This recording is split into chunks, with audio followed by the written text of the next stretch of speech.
এই বাংলা সিনেমার কিছু সিন নিয়ে আমি বলবো।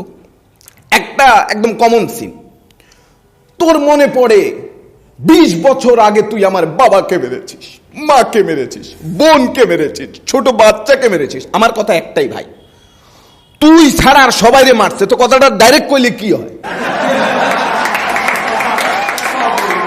বাংলা সিনেমায় আরেকটা জিনিস হয়, দেখবেন পুরো 3 ঘন্টা সিনেমার মধ্যে 2.5 ঘন্টা যে নায়িকা বাপের একটা কথাও শুনে না।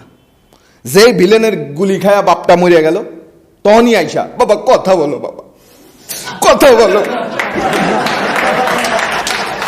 আরেকটা সিন, সন্ধ্যাবেলায় পড়ার টেবিলে বসছে সাইড নায়িকা, মা আইসা দেখে সাইড নায়িকা ওইখানে নাই। কিরে কই গেছে? যায় দেখে বেসিনের মধ্যে যায় বমি করতেছে।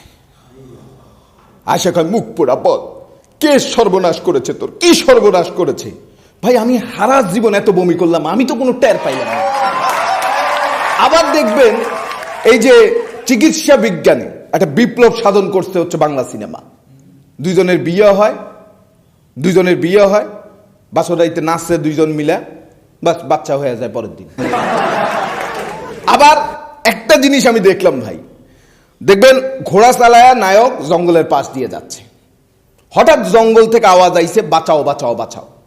ও ভিতরে গেল, দেখলো যে নায়িকারে গুন্ডারা ধইরা কিছু করতে চাচ্ছে।